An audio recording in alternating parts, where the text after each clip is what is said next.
Saya menggunakan psikotropika, Bang. Oke. Saya punya surat ini, Bang. Itu psikotropika. 5, 4, 3, 2, 1, close the door. Rokok juga membahayakan kesehatan.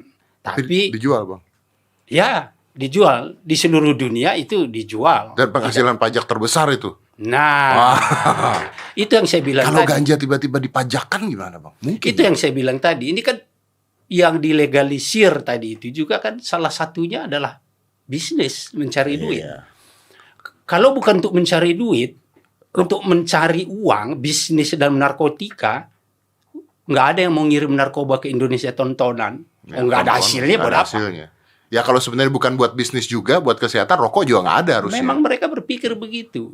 Sindikat-sindikat itu mengerti bahwa di Indonesia adalah negara yang salah satu menerapkan hukum terkeras di dunia, seumur hidup mati, minimal 4 tahun. Semua orang tahu. Oleh karena itu makin menarik. Nah, bukan. Maksud saya tadi, mereka tahu kenapa ini melakukan terus. Atau ditembak oleh anggota kita, oleh polisi, oleh BNN di lapangan. Duitnya gede. Nah, itu dia. Karena bisnis tadi itu, duit itu menghilangkan rasa takut dan malu. Iming-iming hidup mewah itu menghilangkan semua yang selama ini kita takutkan. Karena gue punya duit. Duit punya kekuasaan. Gue bisa ngatur. Tangkap polisi bisa kita bayar. Ada yang pikir gitu kan? Ada. Dan itu memang ada kejadian juga, bukan tidak Oknum tidak lah ada ya. oknum. Ada bad guys juga kan? Pasti di mana-mana pun. Itu pasti ada di mana-mana pun. Iya. Sekarang ini dengan kondisi pandemi COVID ini, kita melihat kok ada kecenderungan kenaikan pemakai. Ya, wajar, Bang. Karena orang stres di rumah aja. Benar. Saya tanya beberapa tangkapan-tangkapan kita yang mungkin teman-temannya Bro Dedi. Saya tanya ke mereka, kenapa kamu make? Tunggu dulu. Gara-gara Anda, saya dibilang cepu. Yang ada juga kita bantu ya, Bang. Bukan cepu ya, Bang. Jadi ya itu tadi. Karena mereka gini, Bang. Saya mau belain mereka, Bang ya. Belain mereka ya. Pertama, kerjaan nggak ada, Bang. Job nggak ada. Betul. Stres ya, Bang ya. Karena duit tuh sekarang susah sekali. Apalagi pekerja seni itu duit lagi nggak ada. Tanggungan harus tetap. Bayar sekolah tetap loh, Bang. Nggak ada diskon loh bayar sekolah. Terus di rumah aja, tidak semua orang tuh bisa di rumah aja. Akhirnya mereka larinya, nah gini, Bang, memang saya tidak mengatakan mereka benar. Saya ketika di rumah aja, saya malah menikmati, artinya waktu saya olahraga lebih banyak. Saya pelariannya ke sana, gitu. Mereka larinya karena mereka tahu nyimeng itu enak, tenang, stres pikiran, akhirnya mereka lari ke sana. Bahkan orang yang tidak ganja pun akhirnya jadi nyoba untuk ganja. Karena stres, Bang. Ya itu persis yang dilakukan oleh anak muda kita itu. Pelariannya yang salah. Terutama kita bicara masalah pandemi COVID nih. Kalau kemarin-kemarin, artinya alasan yang tradisional, alasan yang klasik, itu biasanya karena katanya di rumah tidak akur, broken home, perceraian, terus apalagi kerja, stres misalnya. Enggak. Coba-coba. Ya kan pingin tahu. Pingin tahu rasanya. Putus cinta. Putus cinta narkoba ya. Banyak yang lari begitu, katanya begitu. Itu dulu alasannya. Sekarang ini COVID yang dulu juga ada, nambah. Sekarang tambah tadi itu, ada yang PHK. Iya, itu. Nah, pekerjaan nggak ada. Biaya rumah tangga dan biaya tadi yang disebutkan perlu. Nah, Abang ada yang nawarin misalnya jadi kurir dengan iming-iming uang banyak, dia ambil. Abang setuju nggak kalau orang-orang yang itu, kita nggak bicara bandar ya, kita bicara orang-orang yang stres ini kena PHK, akhirnya mereka nyimeng, akhirnya mereka ganja, di penjara, setuju nggak? Saya tidak pernah setuju itu.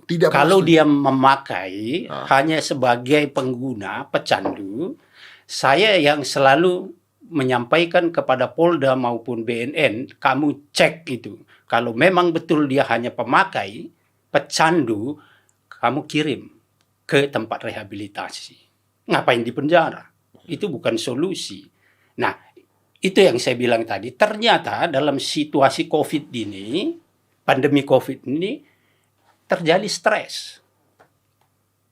Terjadi depresi. Terjadi frustrasi karena tidak tahu kapan ini selesai, kapan ini berakhir.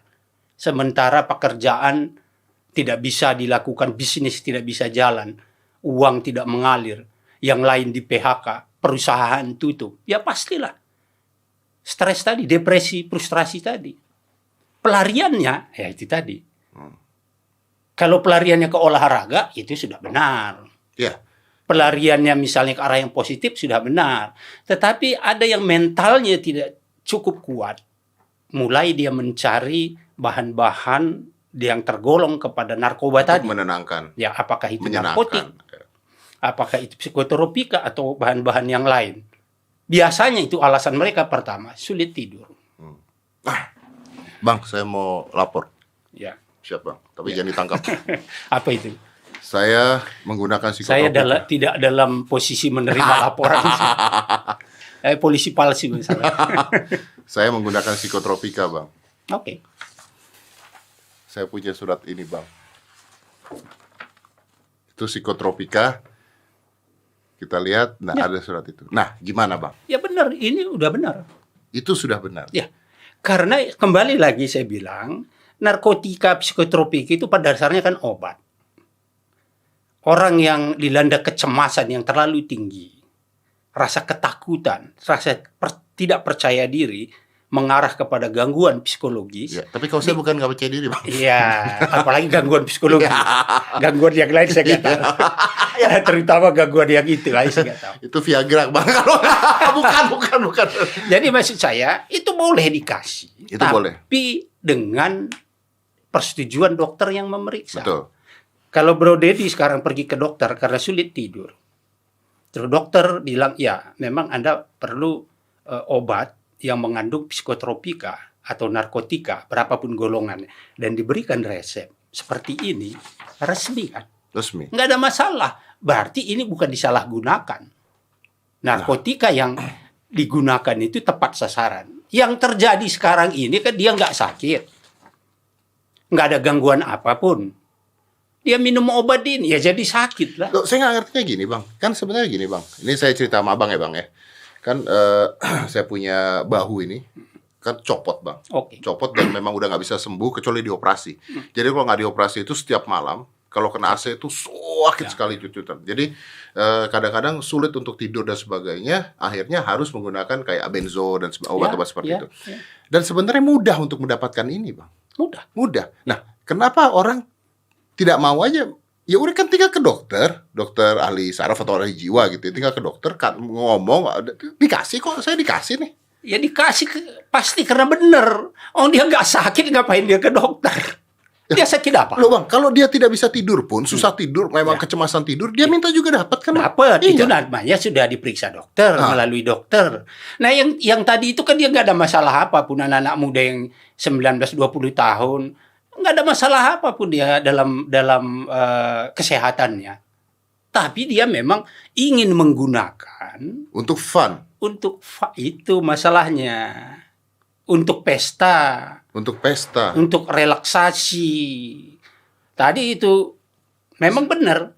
Kan salah satu fungsi dari narkotik dan psikotropika atau obat-obat yang sejenis itu kan menghilangkan rasa sakit, painkiller kan? Painkiller dan menenangkan tidur, tidur jadi bagus. Ya boleh, memang itu obat tepat sasaran dia.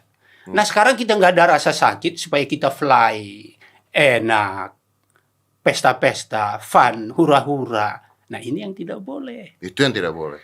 Nah karena itu menimbulkan ketagihan. Kalau terus-terus kan pasti dia merusak. Orang nggak sakit dikasih obat keras. Iya betul. Itu ini pun harus balik lagi ke dokter, dicek lagi dan sebagainya. Betul. Jadi maksudnya nggak sembarangan langsung minumnya, juga harus diatur. Ada piramidanya, ada apanya. Dokter juga tahu takarannya, dosisnya. Iya. Kalau narkotika yang ditemukan di luar, itu kan kita tidak tahu asalnya dari mana.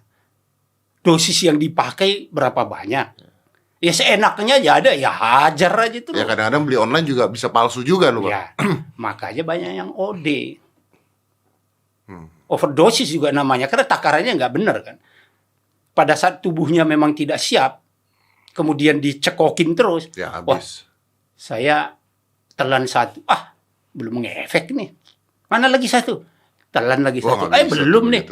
Oh, lu coba ini dengan alkohol campur mati, meledak, mati, bukan mati lagi, mampus. Nah, kalau begitu, kasusnya Lucinta Luna, abang tahu ya, dia kan pakai Ricolna. Ya. Harusnya Ricolna itu juga kalau kan dia sakit kan, harusnya minta dokter bisa dong, selesai dong, nggak ada masalah dong, nggak ada masalah kan, harusnya tidak tertangkap kalau pada saat itu ada surat dokternya.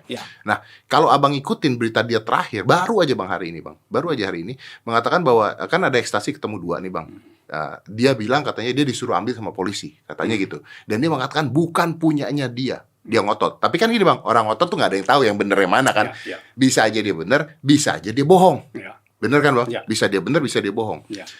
Tapi mungkin nggak bang? Mungkin nggak dia tuh misalnya dikerjain sama orang? Saya nggak ngomong polisi. Saya ngomong misalnya orang nggak suka, atau misalnya orang bete lah ya. Dia taruh ekstasi nih, taruh ekstasi, terus dia telepon polisi. Ada nggak kejadian-kejadian gitu? Kalau dijebak seperti itu, saya belum pernah tangani. Tetapi kalau yang tadi misalnya ada memang sengaja melaporkan ke polisi karena dia adalah seorang pengguna, atau apalagi di situ barang bukti banyak, dan itu kewajiban kami. Betul. Nah, tetapi kalau misalnya ada dia disengaja dijebak orang, nah ini kan sekarang udah di pengadilan. Ya inilah saatnya fight. Ini saatnya. Nanti minta pengadilan juga memanggil polisi yang menangani. Kalau perlu, karena dia adalah seorang pecandu, panggil juga yang mengakses dia waktu itu. Ya, apakah dia ini memang pecandu dari narkotika yang ditemukan pada waktu itu? Karena ini harus sinkron. Misalnya, yang ditemukan ekstasi, kemudian dicek urinnya ganja, ini kan nggak sinkron sekalipun dia positif. Jadi beda ya? Jadi beda dong. Berarti ekstasinya negatif bang. Nah, itu yang saya bilang tadi, kalau begitu nanti minta. Tinggal fight di pengadilan ya. Harus berbicara jujur. Harus berani dan harus bicara jujur. Oke. Tapi sebenarnya menurut saya ketika disuruh ngambil pun harusnya kalau tidak mau ngambil boleh ya bang ya? Ya, berita kalau bukan punya dia ya jangan mau. Jangan mau ngambil gitu ya. Ya karena jadi sidik jarinya dia ada di sana. Oleh karena itu kalau saya sarankan, kalau misalnya ada orang-orang tertentu yang datang ke rumah kita, kapanpun di tengah malam, sore hari, subuh hari, mereka ingin masuk, sebaiknya tanyakan identitasnya, dan dia minta untuk didampingi oleh ketua lingkungan setempat, apakah itu RT, RW, atau yang dituakan di situ, supaya mereka ini nanti mengikuti dan betul-betul mengetahui proses terjadi, apakah itu memang benar seperti tadi itu atau tidak. Nanti kan tinggal kita panggil saksi dari ketua RT atau ketua RW atau siapapun tadi yang kita minta untuk hadir pada saat melakukan penggeledahan. Petugas tadi yang melakukan penggeledahan. Itu kalau petugas bisa jadi juga jadi-jadian kan. Ya nggak pernah tahu juga, karena ada masyarakat juga nggak ngerti gitu ya. Ini harus. Karena apa? Narkotika ini kadang-kadang digunakan orang untuk membunuh karakter. Dan itu sangat efektif sekali. Kalau kita sudah berbicara masalah narkotika, itu sensitif. Belum tentu nanti benar atau tidak. Seseorang kalau kita sudah tuduh, apalagi kemudian petugas mendatangi ke rumah dia melakukan penggeledahan, maka otomatis karakternya, harga dirinya, itu akan tercoreng. Kalau petugas datang, ya memang harus kita layani. Betul. Tetapi juga kita jangan melupakan persyaratan-persyaratan, jangan melupakan kewajiban-kewajiban mereka yang datang harus dilengkapi dengan persyaratan-persyaratan tadi itu kewajibannya. Apakah itu dengan surat perintah, dengan menunjukkan identitas, dan kalau memang mereka mau memasuki rumah kita, ya tetap harus dimintakan pihak yang lain. Ada wakil ya, bukan wakil, ada pihak yang lain untuk menyaksikan. Ada saksi. Ya. Cuman bang, kalau surat perintah kan kita nggak pernah tahu bang surat perintah bentuknya seperti apa. Misalnya tiba-tiba ada preman pura-pura jadi polisi bikin surat sendiri. Ada, banyak begitu. Ada bang. Ada. Nah ini yang harus saya bilang tadi. Makanya kita harus panggil saksi-saksi tersebut. Saksi tadi itu. Jangan sampai nanti ya memang ini preman, polisi bodoh, katakan begitu. Tahu-tahu meletakkan sesuatu barang terlarang, kemudian dia bilang itu kan punyamu. Iya. Nah, Iya, iya, iya. Ini kita harus waspada. Harus waspada. Ya, karena memang banyak itu yang memanfaatkan situasi seperti ini. Ya. Namanya juga usaha kan. Apalagi dalam keadaan seperti ini. Iya. Iya sih, benar sih. Ya, saya kira bukan hanya kejahatan narkotika, kejahatan lain begitu. Tapi kesian polisinya juga, Bang. Berarti nama polisi jadi tercoreng juga akhirnya. Ya, seperti yang saya bilang preman tadi. tertentu misalnya. Kalau misalnya ada informasi dari masyarakat seperti itu, tentu akan kami tindak lanjuti. Misalnya dibilang, Arman, di situ ada pabrik narkoba, alamatnya ABCD. Kan begitu. Saya datang, komplek A, rumah nomor B, punya C misalnya. Kan kalau saya tidak cek, kalau betul gimana? Iya. Nanti dikira wah itu memang kerjasama. Iya. Tetapi kita datang tentu juga mempersiapkan diri dengan aturan dan prosedur yang benar. Kalau masih ada waktu, ya itu tadi tentu kita buat surat perintah. Kalau kita perlu melakukan penggeledahan, kita panggil ketua lingkungan atau saksi-saksi yang lain, kita berbicara dengan pemilik rumah. Ini ada informasi begini, ya, jadi kami punya kewajiban. Baik-baik ya. Ya. Tapi kalau memang saya sudah punya bukti, dobrak. Ya dobrak. Iya, benar. Kalau dibilang ini surat perintah saya buat ya lari. Diumpetin obatnya. Saya hajar. Tapi tentu sudah ada barang buktinya, dan itu kuat. Kebenarannya sudah mendekati 100%. Bang, lu kan berarti dimusuhin banyak orang ya? Sindikat narkoba benci banget sama lu, Bang. Ya mungkin. Tapi saya nggak pernah membenci mereka. Biar aja sama saya. Bukan gitu maksudnya. Maksudnya, masa nggak takut sih? Enggak.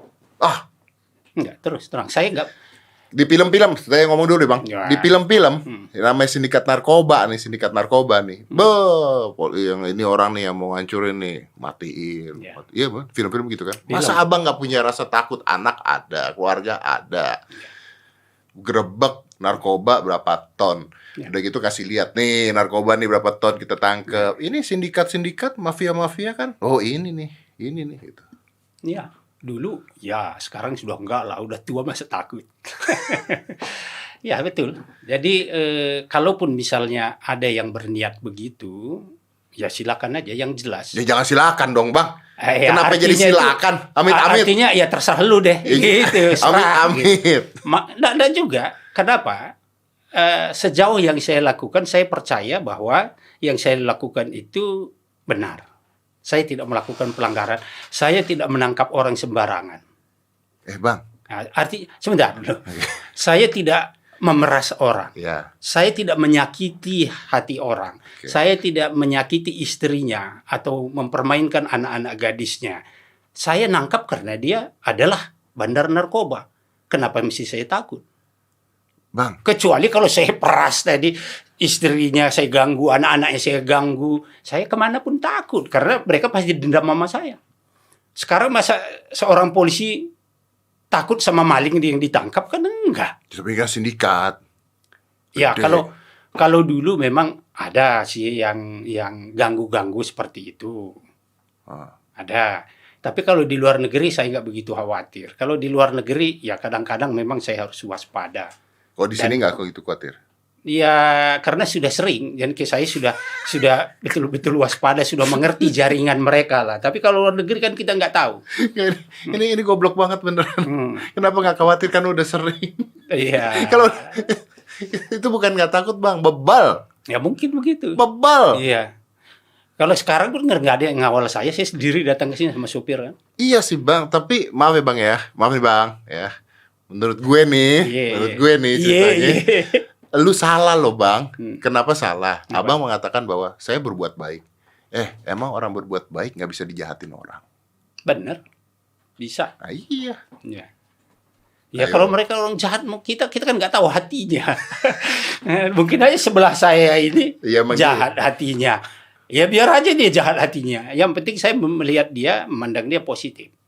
Dan selama dia tidak melakukan kejahatan, saya menganggap dia adalah orang bersih. Iya, abang berbuat baik, melakukan kebaikan. Bukan artinya orang berbuat kebaikan nggak bisa dijahatin orang. Bisa memang. Ya bisa kan. Iya. Yang sakit hati banyak, yang bete banyak. Iya. Daripada saya takut kemana-mana, terus pergi kemana-mana dikawal gitu.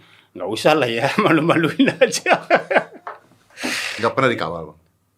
Seingat saya enggak. Kecuali lagi ini ya, lagi pemberantasan gitu ya. Iya, itu pun nggak dikawal. Saya biasanya datang aja sama anggota. Saya cuma punya ajudan waktu saya di Polda, Kapolda, selebihnya nggak pernah. Nyetir sendiri. Waktu Kapolda itu pun karena banyak kegiatan protokoler. Masa kalau saya pidato terus saya bawa-bawa sendiri tasnya atau laptopnya, itu pun mereka. Setelah itu saya nggak pernah punya. Bang Krisno, Ya. kemarin cerita sama saya, dia pernah grebek sebuah tempat narkoba sama Bang Arman. Ya.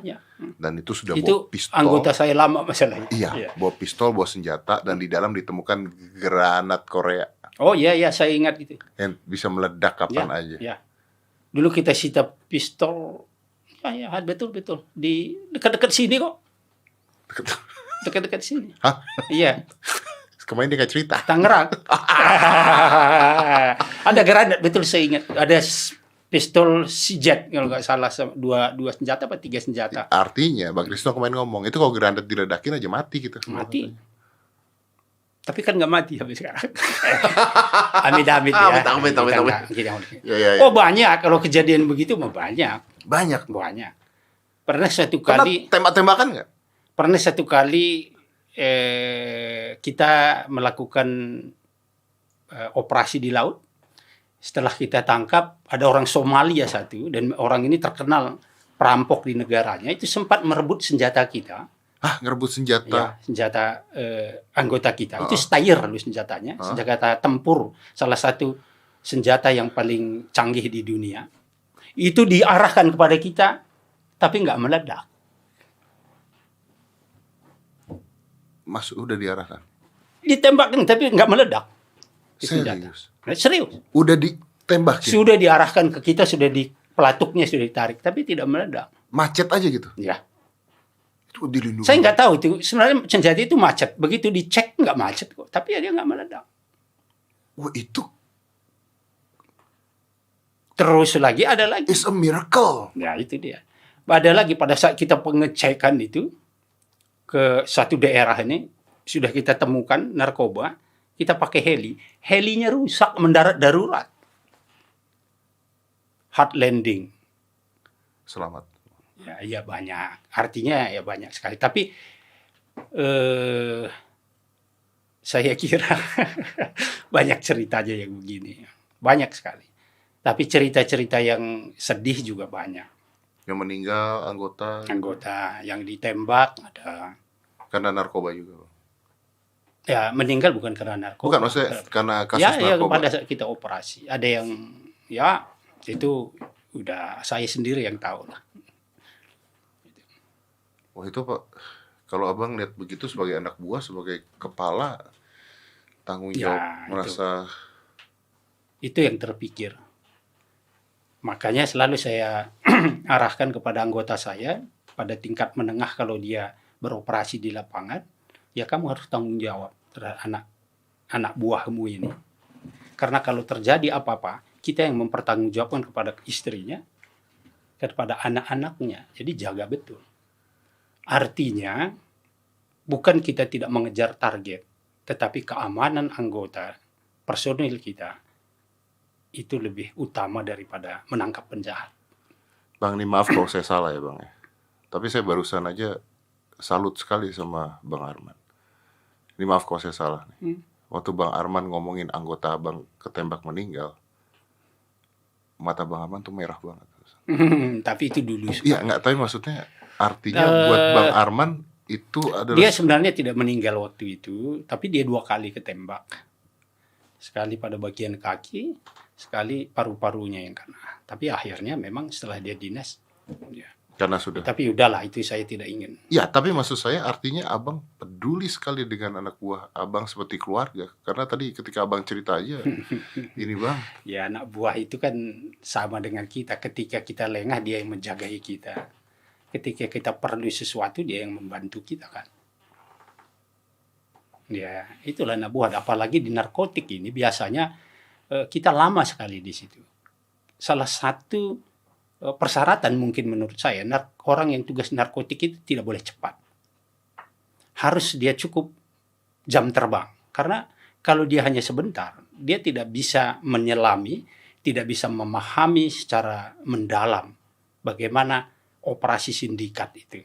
Dan menurut saya mereka harus punya pengalaman, apakah itu menyusup dengan undercover, apakah itu mereka ikut bergabung, berbaur dengan mereka-mereka yang menjadi target kita. Tetapi kembali lagi itu harus selalu ada kontrol di kita. Dan jangan sampai anggota ini malah ikut menjadi bagian dari sindikat. Bisa memang? Sangat bisa. Kalau anggota-anggota yang muda dengan alasan mereka undercover masuk ke dalam jaringan, banyak yang kembali menjadi pecandu. Nah, ini yang saya tidak inginkan. Oleh karena itu memang mereka harus cukup pengalaman. Jadi sebenarnya tidak terlalu bermasalah kalau mereka lama di bagian narkotik. Karena dengan lamanya jam terbang mereka, diharapkan mereka bisa mengidentifikasi dan memahami betul gerakan jaringan-jaringan di bawah tanah ini. Saya pun 2 tahun bertugas pertama di narkotika belum begitu paham. Mungkin tahun ketiga, keempat baru saya semakin paham. Nah sekarang saya sudah 16 tahun. Nah gitu. Jadi pada saat itu bisa lawan dan kawan kita susah bedain ya? Ya. Dan cara-cara mereka ini luar biasa. Pernah saya sampaikan. Saya pernah juga di anti teror, di Densus. Kalau kita menghadapi para teroris, kalau kita bertindak keras, mereka akan membalas lebih keras. Tapi di narkotik, kita keras, bisa mereka keras, tapi bisa sangat lembut sekali. Beda. Mendekati kita melalui keluarga, melalui saudara, menawarkan yang semuanya wah dan enak-enak. Kemewahan. Berarti bisa tergoda. Hidup foya-foya. Sangat bisa. Tergantung kita. Kalau kita mau terima itu, mungkin tidak ada yang tahu. Tapi suatu saat pasti ketahuan. Dan sekali kita terima, maka kita akan tersandera di situ. Yang Anda terima, Anda nggak bisa keluar lagi. Nggak bisa keluar lagi. Nah itulah sistem mereka. Untuk merekrut dan menundukkan dalam tanda kutip orang-orang yang punya kewenangan. Ya karena kalau teroris paham kalau ini bisnis. Ya. Kalau bisnis ya diuangkan pasti. Ya. Melalui teman-teman dekat kita. Ya mungkin kita anggap, ini bercanda ini. Enggak. Saya alami. Apa yang buat Bang Arman pada saat itu tidak menerima itu? Wah, itu banyak alasan. Nah, cukup saya sendiri yang tahu. Tapi satu hal yang saya sangat pahami, sekali saya terima ini, saya tidak akan bisa keluar dari mereka. Iya. Dan pasti ketahuan satu saat. Kalau yang lain-lainnya biar saya aja lah. Nanti dikira orang saya itu lagi manusia setengah dewa. Bukan.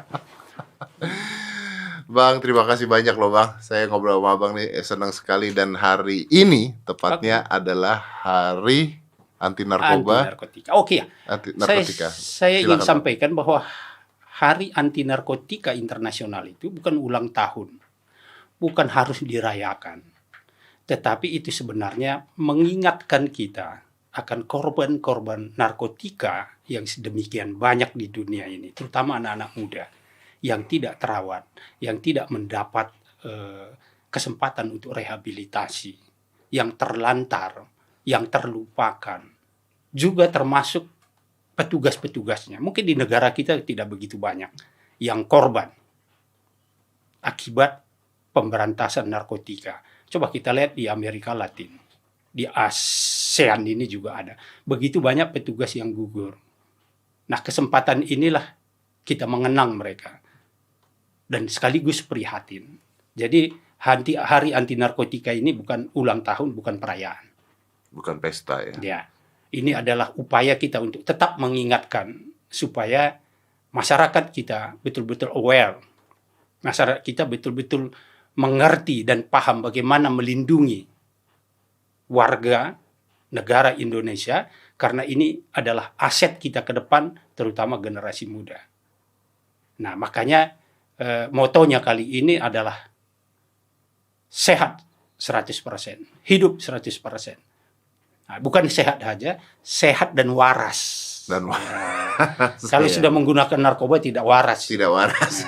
Kalau Anda mau disebut manusia tidak waras, ya silakan gunakan.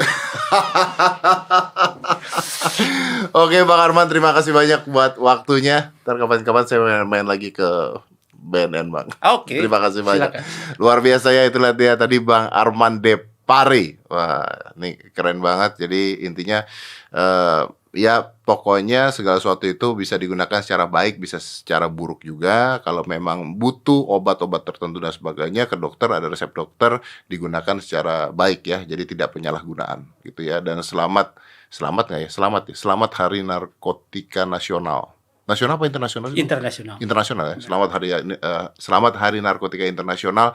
Bukan sebuah perayaan tapi sebuah perenungan. Begitu banyaknya korban-korban akibat narkotika di dunia, dan kita merenungkan hal tersebut untuk kita stop ini semua. Sehat, hidup, dan waras. Ya, ya mantap, top.